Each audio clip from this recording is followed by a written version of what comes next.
Pete here. I'm going to apologize in advance for the chickens. We moved the chickens down here to a new pen, and they're right behind the camera there, and they're making a lot of racket. But strange thing happened. As you know, if you've been following this 68 project here, had that bearing problem, so I had the oil pan off.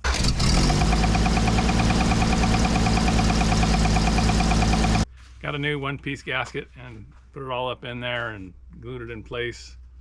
And I had my alignment pin. I start raising the oil pan up, and I get my jack under there, and I get the oil pan up into position, put a few bolts in there, and then as I try to start snugging it up and jacking it up to where it would contact the gasket surface, and I had a small bead of the Toyota sealant on there, and I was kind of in a rush. It doesn't set up that fast, but I knew I had a limited amount of time, so I couldn't seem to get it to push up. So I started a couple of bolts and started snugging those up, and it was rocking. Seemed like the arches at the front and back of the oil pan were hitting that curved part of the gasket and stopping there, and then the whole pan would rock side to side. And so I was hoping by snugging up some bolts, it would bring everything back up and tighten it all up and I'd be done. Well, it wouldn't go. So I'm thinking, I felt like the oil pan was hitting something. Like I'd had all the rod caps off, and I replaced all the rod bearings, put them all back on, and I inspected it multiple times before I decided to put the pan on. And there's no way I could even think of anything the pan could be hitting. But I thought, did I leave a wrench in there? Did something get jammed? Like stopping that pan from going up. So I pulled the pan back down, and I looked. I couldn't find anything. So I started rotating the crankshaft with the flywheel underneath there. And I got to a certain point, and the flywheel just locked up. It just wouldn't go any further. I would back it off and go forward, and it was like it was hitting a stone block or something. So I thought, well, what the heck's causing that? So I thought maybe something was hitting the side of the case or something. I don't know. I was grasping at straws. I looked under everything, bright flashlight. I couldn't find anything down the bottom looking up that was hitting anything. Everything had plenty of clearance. So I crawled up top, and I pulled the hood open, and I looked in there, and the hood's always open to keep the mice and the rats out, unless it's raining, and then I put it down about here. But I realized, and this is my confession, I know this is an idiotic move, but I'd left the spark plugs out for a few weeks, and the spark plugs were all sitting there, and all the cylinders were open. I'm like, oh boy, what could that be? And I noticed a little mud dauber wasp nest, a little tiny one, on the side of the block. I'm like, could there be one of those in the cylinder? And so I got a little screwdriver, and I poked around in there, and when I pulled the screwdriver out, it had dirt on it. There's a mud dauber nest in there. And that piston is hitting it and not allowing it to go up any higher.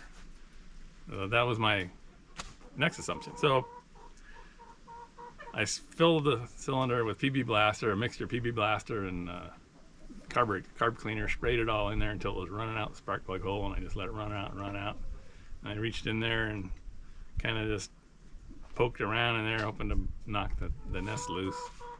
Went underneath, rocked the crankshaft a little bit more with the flywheel, and it seemed like it went a little further, and it wasn't like a hard bang anymore. It was more of a soft thud when it stopped. So I thought, I'm loosening up that nest. So came back up, filled it all up again, sprayed carb cleaner all around and with the nozzle and PB Blaster, and I let it sit for 15 or 20 minutes. I went back down under there and then rocked it again, and boom, it went. So whatever it was hitting, if it was that mud nest, it came apart, and now I could rotate the crankshaft all the way around. So that brings me to a couple of things. One is the oil pan was not hitting anything. It was hitting those arches. And I saw a thread on Mud talking about those arches and different things to do about that. And So I'm also wondering if the gasket on those arches actually went all the way up and is all the way seated in that little channel to where the oil pan is not hitting it too soon. And I don't know any way to really tell that it's seated in there. I actually used a small ball peen just to tap that arch piece of gasket to make sure it's seated in there. So that's one thing, is they got to get that oil pan back on. But then the biggest question is, now this isn't going to be,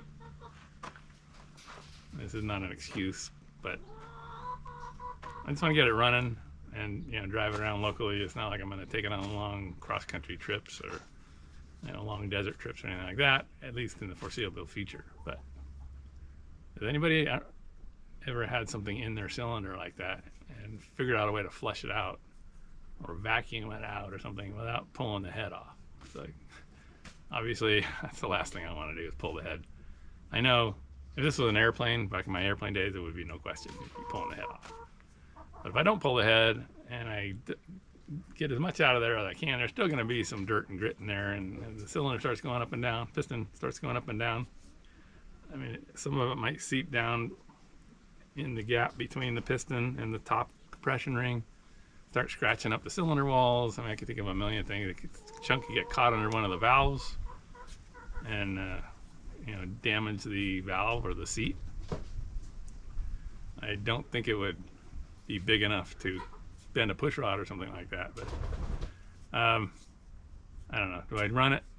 Just keep an eye on it. If the oil consumption goes crazy or this compression goes down, then I pretty much know what the problem was. But didn't know if anybody else out there had ever experienced anything remotely like this. If you want to share your story, I'm putting this out there for everybody, and you can call me all the names you want for leaving those spark plugs out. That was a bonehead move, but I did it, and if you want to scold me, that's fine, but I'm really looking for some advice, some help, just some opinions. Don't know what I'll do, but getting ready to put the pan back on based on that HUD I Hate Mud thread, and try to cinch it up, and then I'm gonna fire it off. And one thing I plan to do is leave that spark plug out, fill the cylinder to the top with carburetor cleaner and PB blaster, and just start it and let the compression blow anything out through the spark plug hole to get as much out as I can. And then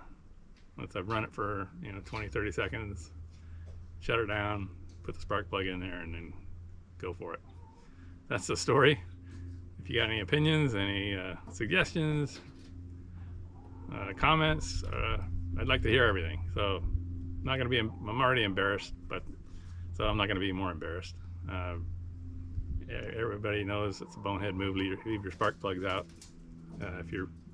If your truck or rig's out in the weather like this, these are. If they're in the garage, it's another story. But so that's the end of my story.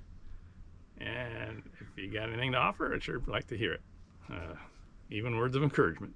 So if you got comments on getting that oil pan up there when it hits those arches, and if you got comments on how to flush out that cylinder and get the dirt out of it without having to pull the head, anyway, or any other comments, appreciate it.